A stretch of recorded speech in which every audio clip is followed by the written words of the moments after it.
जैसा कि आपको दिखाई दे रहा है कि क्वेश्चन नंबर पहला जो है वो कहता है यदि किसी व्यक्ति का रुधिर वर्ग ए बी है तो उसका जीनोटाइप क्या होगा। तो उसका जीनोटाइप जो होगा वो क्या होगा वो पूछा है। इसका बिल्कुल सही और करेक्ट आंसर हो जाएगा ऑप्शन डी। इसका बिल्कुल सही और करेक्ट आंसर जो होगा वो होगा ऑप्शन डी। डी जो है वो बिल्कुल सही है, IA × IB, ये इसका बिल्कुल सही और करेक्ट आंसर है। दूसरा नंबर क्वेश्चन है यदि पौधों का genotype capital A small a capital B small b capital C small c है तब कितने प्रकार के युग्मक बनेंगे। तो इसमें जो है 8 प्रकार के युग्मक बनेंगे।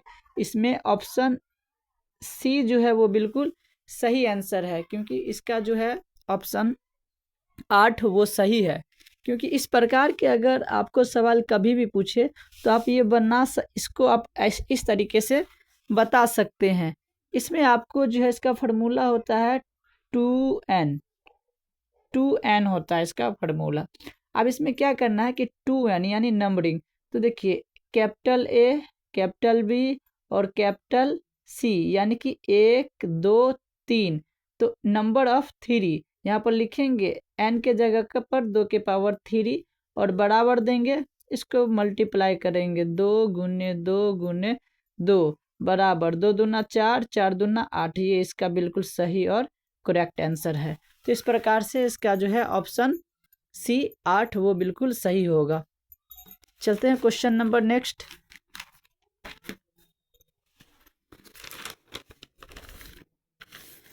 क्वेश्चन नंबर 3 में बोला गया है कि निम्नलिखित में कौन क्रोमोसोमीय विकार नहीं है। तो इसका बिल्कुल सही और करेक्ट आंसर होगा वो होगा option number D, haemophilia.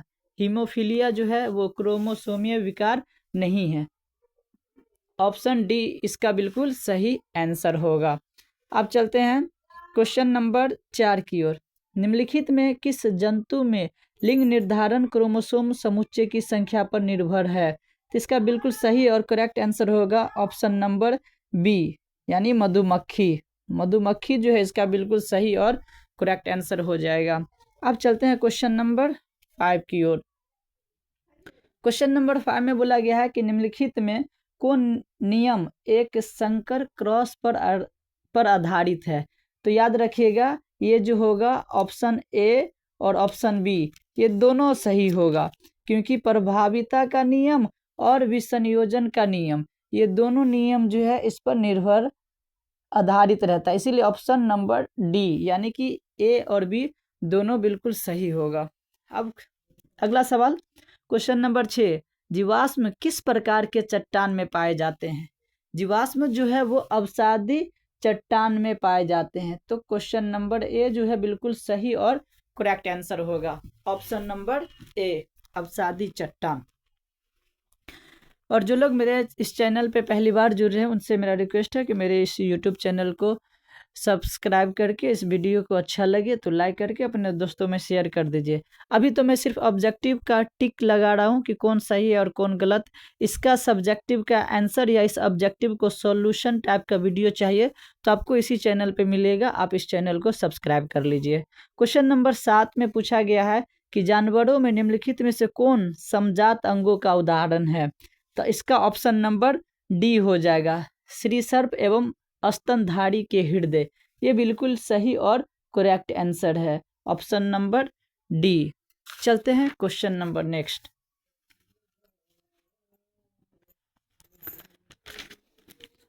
Question number 8 में पूछा गया है कि निम्नलिखित में कौन अधिक वनमानुष की तरह थे। कौन अधिक वनमानुष की तरह थे।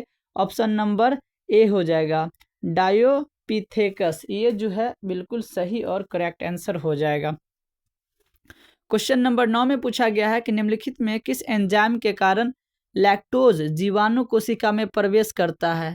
तो ये जो होगा वो आपका बिल्कुल सही हो जाएगा option number B, permease. Permease जो है इसके कारण जो है जीवाणु कोशिका में प्रवेश करता है, यानी कि ऑप्शन नंबर बी, परमीएज जो है इसका बिल्कुल सही और करेक्ट आंसर हो जाएगा। क्वेश्चन नंबर 10 में चलते हैं। क्वेश्चन नंबर 10 में यहाँ पूछा गया है कि किसने बताया कि द्विकुंडली डीएनए में प्यूरिन नाइट्रोजनी क्षार के योग पैरिमिडीन नाइट्रोजनी क्षार के योग के बराबर होता है। तो इसका बिल्कुल सही आंसर हो जाएगा चारगाफ, ऑप्शन नंबर डी चारगाफ। ये जो है बिल्कुल सही आंसर है, चारगाफ, ऑप्शन नंबर डी बिल्कुल सही और करेक्ट आंसर है। क्वेश्चन नंबर 11 में पूछा गया है कि एक प्रारूपी न्यूक्लियोसोम डैश का बना होता है। तो ये जो है इसका बिल्कुल सही और करेक्ट आंसर हो जाएगा ऑप्शन नंबर सी, ए और बी दोनों, ऑप्शन नंबर सी ए और बी दोनों। क्योंकि एक प्रारूपी न्यूक्लियोसोम जो होता है वो डीएनए के 204 युग्म और हिस्टोन अष्टक दोनों का बना होता है। क्वेश्चन नंबर नेक्स्ट की ओर चलेंगे। क्वेश्चन नंबर 12 में दिया गया है कि हर्शे एवं चेज ने अपने प्रयोग के आधार पर क्या बताया था अपने प्रयोग के आधार पर। तो उसने बताया था कि विषाणु से डीएनए निकलकर जीवाणु में प्रवेश करता है, ऑप्शन नंबर बी बिल्कुल सही जवाब। चलते हैं क्वेश्चन नंबर 13 की ओर। अभियतक का अलग होना, वियतक का आपस से जुड़ना क्या कहलाता है? बहुत ही इम्पोर्टेंट और VVI ये भी क्वेश्चन था। तो इसका बिल्कुल सही और करेक्ट आंसर जो हो जाएगा वो संबंधन हो जाएगा, बिल्कुल सही और करेक्ट आंसर हो जाएगा संबंधन, 13 का ऑप्शन नंबर ए। चलते हैं क्वेश्चन नंबर 15 की ओर। क्वेश्चन नंबर 13 के बाद 14 में पूछा गया है कि निम्नलिखित में कौन कथन आनुवंशिक फूट के बारे में गलत है? इसमें सही की जिक्र नहीं किया गया, गलत है। कौन जो है वो आनुवंशिक के रूप के आनुवंशिक कूट के बारे में गलत है? तो इसका बिल्कुल सही और करेक्ट आंसर हो जाएगा ऑप्शन नंबर डी, सभी 64 प्रकूट अमीनो अम्ल का फूट लेखन करते हैं। ये जो है बिल्कुल सही आंसर हो जाएगा 14 का डी। क्वेश्चन नंबर 15 में चलते हैं। क्वेश्चन नंबर 15 में है, संसार में कुल कितने महाविविध देश हैं? संसार में कुल कितने महाविविध देश हैं? तो इसका बिल्कुल सही और करेक्ट आंसर जो है हो जाएगा आपको 17, ऑप्शन नंबर डी इसका बिल्कुल सही आंसर हो जाएगा। संसार में कुल कितने महाविविध देश है? तो option number D. Question number 16 में चलते हैं कि किस क्षेत्र में बार बार हिमदन होने के कारण जाति विकास एवं विविधता के लिए कम समय मिलता है? शीतोष्ण क्षेत्र में, ऑप्शन नंबर ए 16 का ऑप्शन नंबर ए बिल्कुल सही है। क्वेश्चन नंबर 17 की ओर चलते हैं। क्वेश्चन नंबर 17 में पूछा गया है कि पृथ्वी का फेफड़ा कहा जाता है। तो मैं एक बार आप सभी स्टूडेंट को बता दूं कि इस वीडियो में मैं सिर्फ आप लोगों को टिक कर रहा हूं कि इस क्वेश्चन का सही आंसर कौन है। हर एक क्वेश्चन का ऑब्जेक्टिव के हर एक क्वेश्चन का सॉल्यूशन के साथ एक और वीडियो बनाया जा रहा है जो कि अपलोड किया जाएगा इसी चैनल पे। आपको वहाँ हर एक वीडियो में ऑब्जेक्टिव को अच्छे से समझाया जाएगा। तो प्लीज़ आपसे रिक्वेस्ट है कि इस चैनल को सब्सक्राइब करके आप लोग सपोर्ट कीजिए ताकि आपके पढ़ाई संबंधित जो भी कंटेंट हो आपको पहले मिलता रहेगा। अब चलते हैं क्वेश्चन नंबर 17 की ओर। 17 का बिल्कुल सही जवाब हो जाएगा अमेजन वर्षा वन, क्योंकि यही है जिसे पृथ्वी का फेफड़ा कहा जाता है। क्वेश्चन नंबर 18, निम्नलिखित में कौन जाति अतिदोहन की वजह से विलुप्त हो गई है? तो पैसेंजर कबूतर, ये जो है वो विलुप्त हो गई है। किसके कारण? पैसेंजर कबूतर। तो ये जो है जाति अतिदोहन के कारण। क्वेश्चन नंबर 19 में पूछा गया है कि मनुष्य को प्रकृति से प्रत्यक्ष रूप से अनगिनत आर्थिक लाभ का मिलना जैव विविधता के संरक्षण के लिए डैश तर्क है। क्या तर्क है? था संकीर्ण रूप से उपयोगी। 19 का ऑप्शन ए बिल्कुल सही है। 19 का ऑप्शन ए बिल्कुल सही है। चलते हैं क्वेश्चन नंबर 20 की ओर। क्वेश्चन नंबर 20 में पूछा गया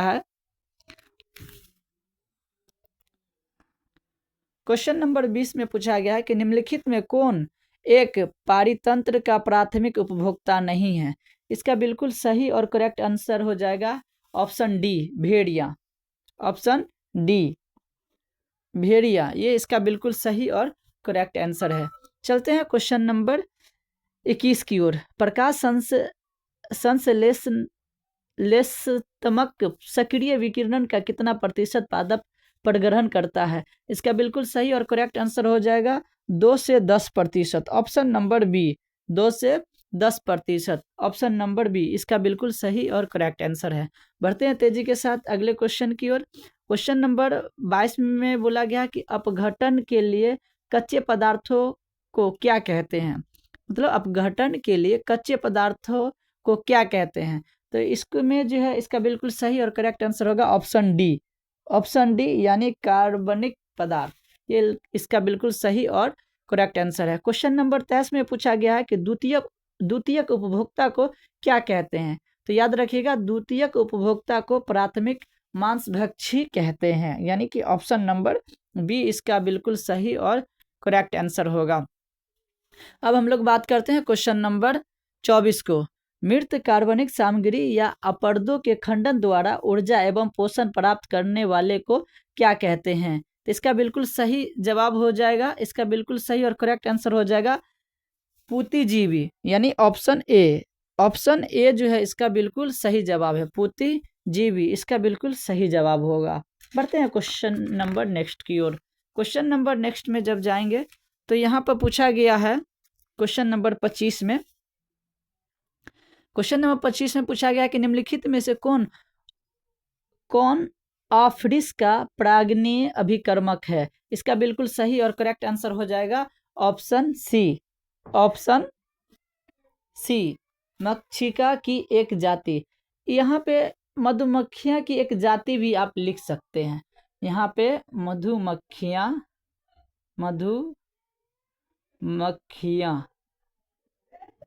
ये थोड़ा सा ऑप्शन में थोड़ा सा दिक्कत होगा, लेकिन मक्षिका की एक जाति, अगर आपको कभी कभी ये मक्षिका नहीं मिले तो आप इसको मधुमक्खिया की एक जाति कह सकते हैं, क्योंकि निम्नलिखित में से कौन ऑफरिस का परागणीय अभिकर्मक होता है? तो ये मधुमक्खी की एक जाति होती है जिसके कारण ऑफरिस का परागणीय अभिकर्मक होता है। चलिए बढ़ते हैं क्वेश्चन नंबर 26 की ओर। क्वेश्चन नंबर 26 में पूछा गया कि निम्नलिखित में से कौन प्रक्रम जनसंख्या का घनत्व घटाता है? तो याद रखिएगा बी और सी दोनों होगा, क्योंकि अप्रवासन और उत्प्रवासन ये दोनों मिलके, अप्रवासन और उत्प्रवासन दोनों मिलके जो है वो जनसंख्या प्रक्रम को घटाता है, यानी कि ऑप्शन नंबर डी इसका बिल्कुल सही जवाब हो जाएगा। ऑप्शन नंबर डी इसका बिल्कुल सही जवाब होगा। बढ़ते हैं क्वेश्चन नंबर नेक्स्ट 27 की ओर। क्वेश्चन नंबर 27 में बोला गया है कि निम्नलिखित में किसके प्रयोग से ऑस्ट्रेलिया में लाए गए नागफनी को नियंत्रित किया गया है? तो इसका बिल्कुल सही जवाब हो जाएगा पादप भक्षी, यानी कि ऑप्शन सी। ऑप्शन सी यानी पादप भक्षी, ये इसका बिल्कुल सही जवाब है।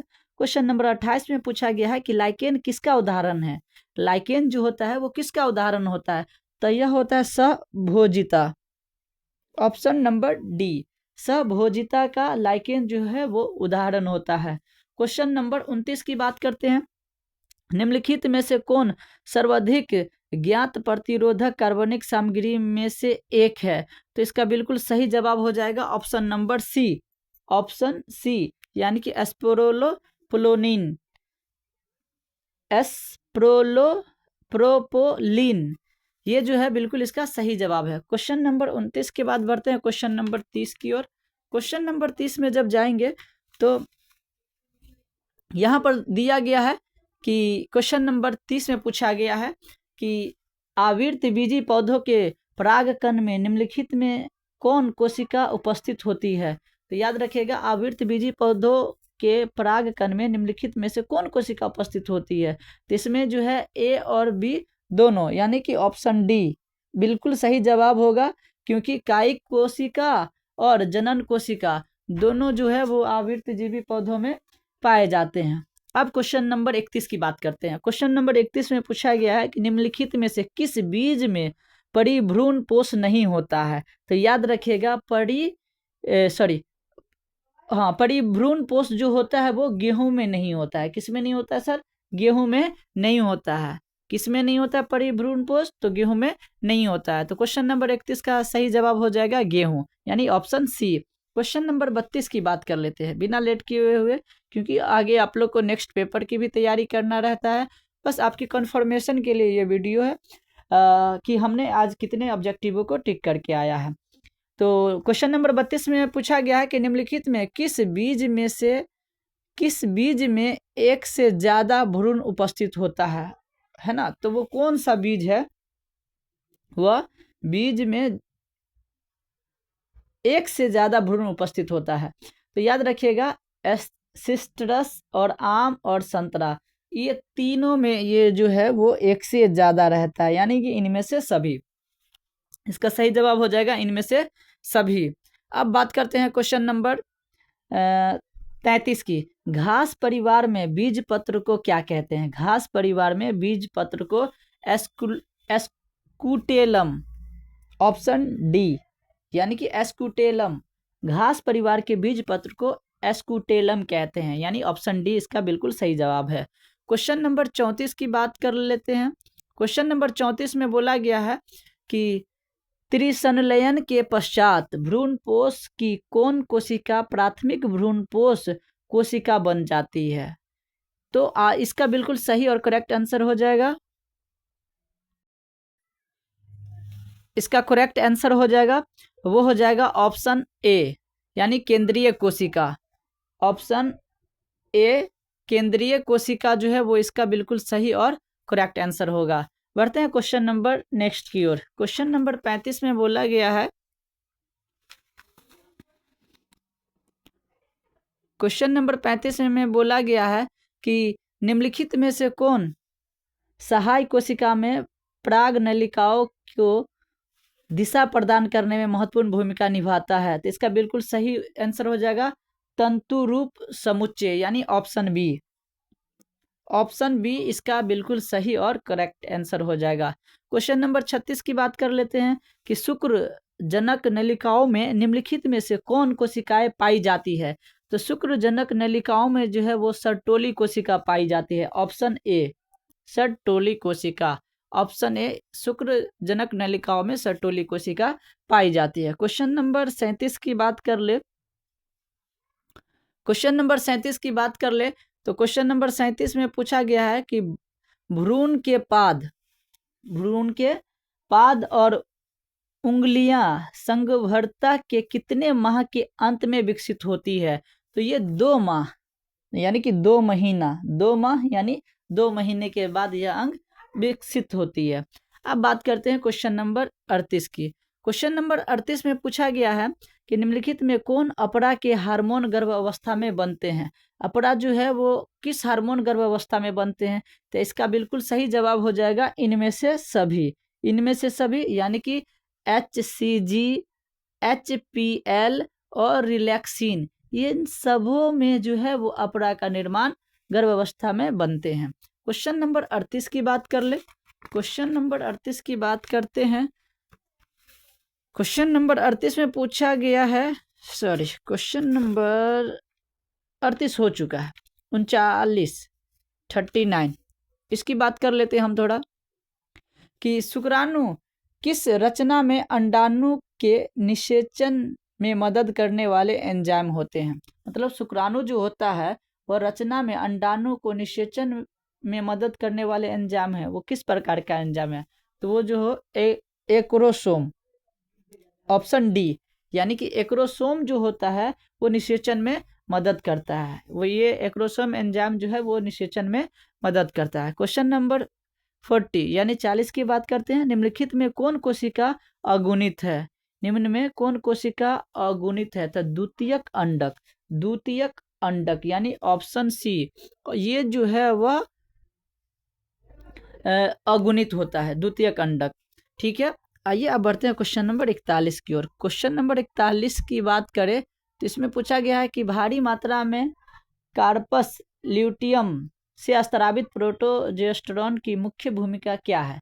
इसका मुख्य भूमिका बस यही होता है कि गर्भाशय के एंडोमेट्रियम का रखरखाव करता है। मतलब गर्भाशय में जो भी समस्याएं होती है उसके रख रखाव के लिए, यानी ऑप्शन नंबर ए, यानी कि इसका बिल्कुल सही और करेक्ट आंसर होगा। क्वेश्चन नंबर 42 की बात कर लेते हैं।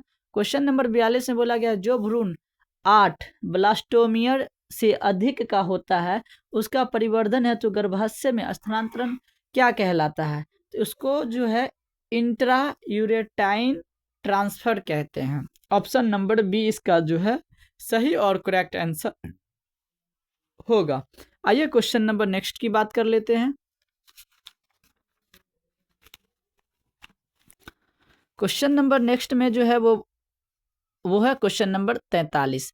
तो इसमें लिखा गया है, पूछा गया है आपके एग्जाम में कि कौन मनुष्य में न्यूमोनिया के लिए उत्तरदायी है? निमोनिया जो होता है वह किसके कारण होता है उसके बारे में आपको बताना है।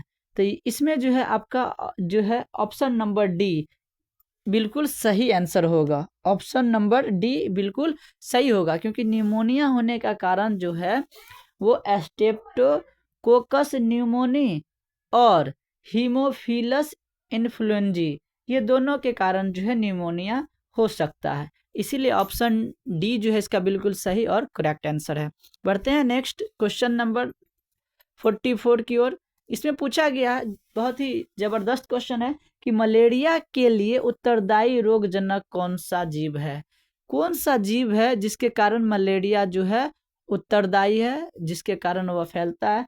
तो आप लोग इस सवाल को क्लास 8 से ही पढ़ते आए होंगे, 8, 9, 10, 11th में, 12th में भी। तो आप बेझिझक कहिए कि मलेरिया जो है वो प्रोटोजोआ यानी ऑप्शन सी यानी प्रोटोजोआ के कारण होता है। सिंपल सी बात है। बढ़ते हैं क्वेश्चन नंबर 45 की ओर। इसमें पूछा गया है कि निम्नलिखित में से कौन बीमारियां कीट रोग वाहकों के द्वारा संचारित होती है? तो याद रखिएगा इसका बिल्कुल सही और करेक्ट आंसर हो जाएगा ऑप्शन डी। ऑप्शन डी इसका बिल्कुल सही जवाब हो जाएगा, क्योंकि टाइफाइड जो है वो बीमारी का रोगवाहक संचारित रोग है। कौन सी बीमारियां है जो कीट रोग वाहकों के द्वारा संचारित होता है? तो मलेरिया और फाइलेरिया, ये दोनों के कारण जो है कीट रोग वाहकों के द्वारा संचारित होता है। क्वेश्चन नंबर 46 की बात कर ले कि विषाणु संक्रामित कोशिकाओं द्वारा स्रावित इंटरफेरॉन किस प्रकार का रोध है? इसका बिल्कुल सही जवाब हो जाएगा ऑप्शन ए। ऑप्शन ए इसका बिल्कुल सही जवाब हो जाएगा। यह साइटोकाइन रोध के द्वारा जो है उत्पन्न होता है। अब बढ़ते हैं आगे क्वेश्चन नंबर 47 की ओर। उम्मीद करते हैं कि आप लोग का एग्जाम जो है बहुत मस्त गया होगा, क्योंकि इस बार का क्वेश्चन भी जो है ज़्यादा हार्ड नहीं है। जो लोग पढ़ के थोड़ा सा भी गए होंगे उसका पेपर बहुत अच्छा गया होगा। पूछा गया है 47 नंबर क्वेश्चन में आपसे, बिहार बोर्ड में ये क्वेश्चन पूछा गया है कि निम्नलिखित में से कौन कोशिकाएं तरल प्रतिरक्षा अनुक्रिया के लिए उत्तरदायी है? इसका बिल्कुल सटीक आंसर हो जाएगा बी लस्सीकाणु, यानी कि option A. Option A B लस्सीकाणु के द्वारा जो है यह प्रतिरक्षा अनुक्रिया के लिए उत्तरदायी होती है। क्वेश्चन नंबर 48 में पूछा गया कि निरोप, जिसको ग्राफ्ट भी कहते हैं, निरोप या ग्राफ्ट अस्वीकृत को रोकने के लिए रोगी को क्या लेना पड़ता है? तो याद रखिएगा प्रतिरक्षा निरोधक का इस्तेमाल करना पड़ता है, यानी कि ऑप्शन ए, यानी कि क्वेश्चन नंबर 48 का ऑप्शन नंबर ए प्रतिरक्षा निरोधक जो है इसका बिल्कुल सही आंसर है। बढ़ते हैं क्वेश्चन नंबर 49 की ओर। क्वेश्चन नंबर 49 में पूछा गया है कि निम्नलिखित में से कौन अंग प्राथमिक लसीकाभ अंग है? तो याद रखिएगा इसका बिल्कुल सही आंसर होगा ऑप्शन बी। ऑप्शन बी यानी अस्थि मज्जा एवं थाइमस जो है इसका बिल्कुल सही आंसर होगा। क्वेश्चन नंबर 50 में पूछा गया है कि निम्नलिखित में से किस विषाणु में विलोम ट्रांसक्रिप्टेज एंजाइम है? इसका बिल्कुल सही आंसर हो जाएगा HIV, यानी कि option C. Option C HIV 50 का जो है बिल्कुल सही आंसर होगा HIV, यानी कि ऑप्शन नंबर सी। पढ़ते हैं क्वेश्चन नंबर नेक्स्ट, यानी कि क्वेश्चन नंबर 51 की ओर। क्वेश्चन नंबर 51 में पूछा गया है कि निम्नलिखित में कौन ड्रग ड्रोपोमीन परिवहन में बाधा डालता है? तो इसका बिल्कुल सही आंसर हो जाएगा आपको ऑप्शन नंबर डी कोकेन, जिसको कोकीन भी कहते हैं। ऑप्शन डी कोकेन इसमें टाइप किया गया है, इसको हम लोग कोकीन भी कहते हैं। अब क्वेश्चन नंबर 52 की बात कर लेते हैं। दूध को दही में बदलने के कारण किस विटामिन की मात्रा बढ़ती है? इसका बिल्कुल सही आंसर हो जाएगा विटामिन B12, यानी कि option number D. Option number D vitamin B12 यही है जो दूध को दही में बदलने के कारण विटामिन की मात्रा बढ़ती है। तो इसी विटामिन यानी B12 की मात्रा बढ़ जाती है। क्वेश्चन नंबर 53 की बात करें, बिहार बोर्ड में अगला क्वेश्चन पूछा गया है, वो है क्वेश्चन नंबर 53 में कि निम्नलिखित में कौन रक्त कोलेस्ट्रॉल को कम करने वाला कारक है? तो इसका सटीक आंसर हो जाएगा ऑप्शन ए स्टैटिन, यानी कि ऑप्शन नंबर ए स्टैटिन यही है जिसके कारण जो है कोलेस्ट्रॉल को कम करने का कारक हो सकता है। बढ़ते हैं क्वेश्चन नंबर 54 की ओर। निम्नलिखित में कौन युग्मक गलत है? कौन युग्मक गलत है? तो याद रखिएगा ब्यूटाइरिक अम्ल कवक से उत्पादित होता है, यह ऑप्शन जो है बिल्कुल गलत है, यानी कि ऑप्शन डी, क्योंकि कवक के द्वारा ब्यूटाइरिक अम्ल उत्पन्न नहीं होता है। बढ़ते हैं क्वेश्चन नंबर 55 की ओर। क्वेश्चन नंबर 55 में पूछा गया है आपसे, क्वेश्चन नंबर 55 में पूछा गया है आपसे कि निम्नलिखित में कौन साइनोबैक्टीरिया वायुमंडलीय नाइट्रोजन को स्थिरीकृत कर सकते हैं? तो इसका बिल्कुल सही हो जाएगा answer option D. Option D इनमें से सभी नॉस्टॉक, एनाबीना और आसिलेटोरिया, इन ये सभी है जिसके कारण जो है साइनोबैक्टीरिया वायुमंडलीय नाइट्रोजन को स्थिरीकृत कर सकते हैं। बढ़ते हैं क्वेश्चन नंबर 56 की ओर। इसमें पूछा गया है कि बटरफ्लाई कैटरपिलर को किसकी मदद से नियंत्रित किया जाता है? इसका बिल्कुल सही आंसर हो जाएगा बैसिलस थुरिंजिएंसिस, यानी कि ऑप्शन नंबर सी इसका बिल्कुल सही और करेक्ट आंसर होगा, ऑप्शन नंबर सी। बात करते हैं क्वेश्चन नंबर 57 की। तो क्वेश्चन नंबर 57 में 57 यानी 57 में आपसे पूछा गया है कि निम्नलिखित में से किस वैज्ञानिक ने पाया कि प्रतिबंधन एंडोन्यूक्लियस में डीएनए स्ट्रैंड को एक विशेष आकृति में काटने की क्षमता होती है? तो इसका बिल्कुल सही और करेक्ट आंसर हो जाएगा Herbert Boyer, option number A. Option number A Herbert Boyer ये जो है इसका बिल्कुल सही और करेक्ट आंसर है। बढ़ते हैं क्वेश्चन नंबर 58 की ओर। क्वेश्चन नंबर 58 में बिहार बोर्ड में जो पूछा गया सवाल है वो इस प्रकार है कि डीएनए को एक विशिष्ट जगह पर काटना किस एंजाइम के कारण संभव हुआ है? तो ये हुआ है प्रतिबंधन एंडोन्यूक्लियस के द्वारा, यानी कि option number A. Option number A प्रतिबंधन एंडोन्यूक्लियस के कारण जो है यह संभव हुआ है। बात करते हैं क्वेश्चन नंबर 59 की। क्वेश्चन नंबर 59 में पूछा गया है कि उत्पादकों के अधिक मात्रा में उत्पादन हेतु संवर्धन का अधिक आयतन निम्नलिखित में से किसमें संशोधित किया जाता है? इसका बिल्कुल सही और करेक्ट आंसर हो जाएगा ऑप्शन नंबर बी बायोरिएक्टर के द्वारा। ऑप्शन नंबर बी बायोरिएक्टर के द्वारा। पढ़ते हैं क्वेश्चन नंबर 60 की ओर। क्वेश्चन नंबर 60 में पूछा गया है कि डीएनए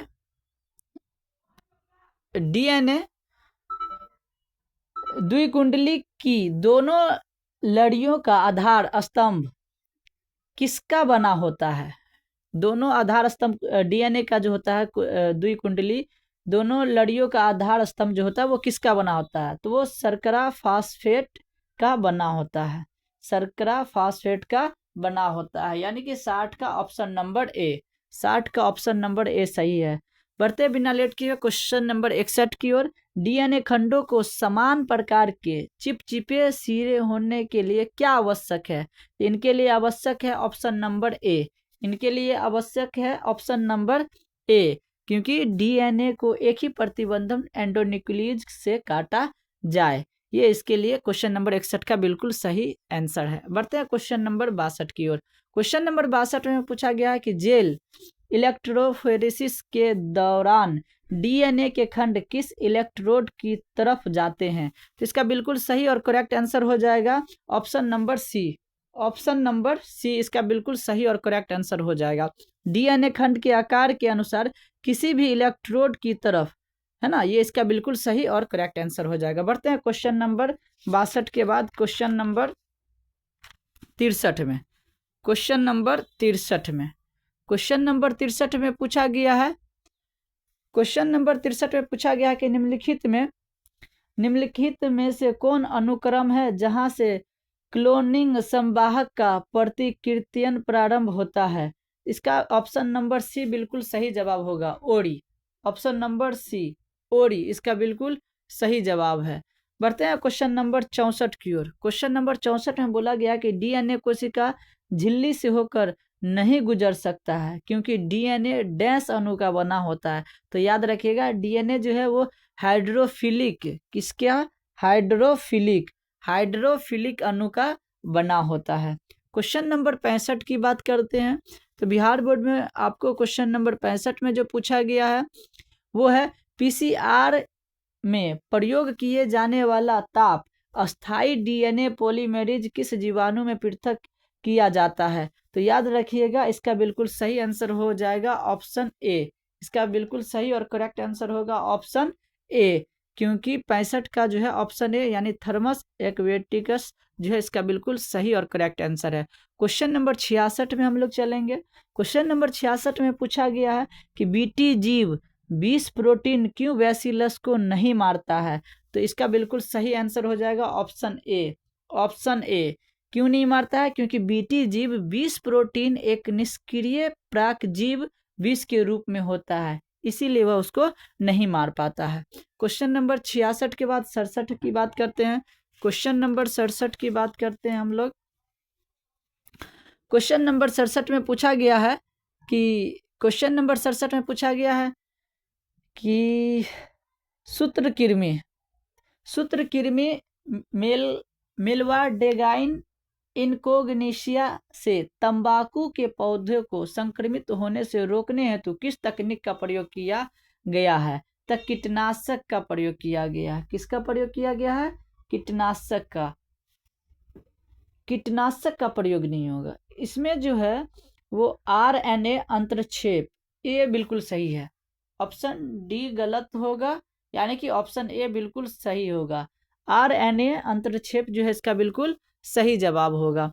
बढ़ते हैं क्वेश्चन नंबर 68 में। जीन चिकित्सा का पहला प्रयोग निम्नलिखित में से किस एंजाइम की कमी को दूर करने के लिए किया गया था। तो याद रखिएगा इसका उपयोग जो है सर्वप्रथम जो है वो एडिनोसिन डीएमिनेज के कारण, यानी ऑप्शन सी इसका बिल्कुल सही होगा। बढ़ते हैं क्वेश्चन नंबर 69 की ओर।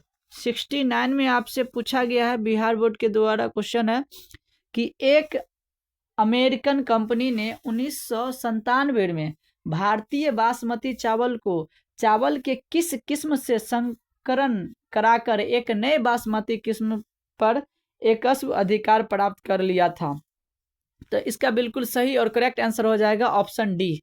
ऑप्शन डी इंडिका चावल इसका बिल्कुल सही और करेक्ट आंसर होगा। बात करते हैं क्वेश्चन नंबर 70 और आखिरी, जो कि बिहार बोर्ड में आपको पूछा गया है कि कौन मानव प्रोटीन प्रथम प्राजीवी गाय रोजी के दूध में मिलता है। इसका बिल्कुल सही और करेक्ट आंसर हो जाएगा ऑप्शन बी इसका बिल्कुल सही और करेक्ट आंसर होगा। अल्फा लैक्टो एल्बुमिन, ये जो है इसका बिल्कुल सही जवाब है। तो उम्मीद करता हूं कि आज के बायोलॉजी के 70 के 70 करेक्ट आंसर मैंने आपको बताया, और उम्मीद करता हूं कि आपने अच्छे से ही एग्जाम अटेम्प्ट करके आए होंगे, आपका अच्छा मार्क्स आए। तो इतनी मेहनत से मैं आपके लिए ये आंसर की तैयार किया हूं। तो जाते जाते आखिरी में एक बार फिर यही कहूँगा कि मेरे चैनल को एक बार आप सब्सक्राइब करके लाइक करके अपने दोस्तों में इस वीडियो को शेयर कर दें, ताकि वो आसानी से पता कर सके कि हमने कितने करेक्ट आंसर बिहार बोर्ड में फाइनली लगा के आए हैं। तो उम्मीद करता हूं कि आने वाले जो भी एग्जाम के बोर्ड के पेपर हैं उनके आंसर सबसे पहले आपको मेरे इस चैनल पे मिलेगा। तो आज अभी इसी वक्त इस वीडियोस को शेयर करें, सेव कर ले, मेरे चैनल को सब्सक्राइब करके प्यारा सा एक लाइक कर दे, क्योंकि ये तो मैंने सिर्फ ऑब्जेक्टिव का टिक किया हूँ। इसका जो सोल्यूशन टाइप का ऑब्जेक्टिव है उसको भी, या फिर सब्जेक्टिव जो इसका है उसका करेक्ट सब्जेक्टिव भी मैं आपको इस वीडियो में प्रोवाइड करवा दूंगा। तो जाते जाते आखिरी में एक बार फिर कि लाइक शेयर सब्सक्राइब जरूर करें। जय हिंद, जय दोस्तों।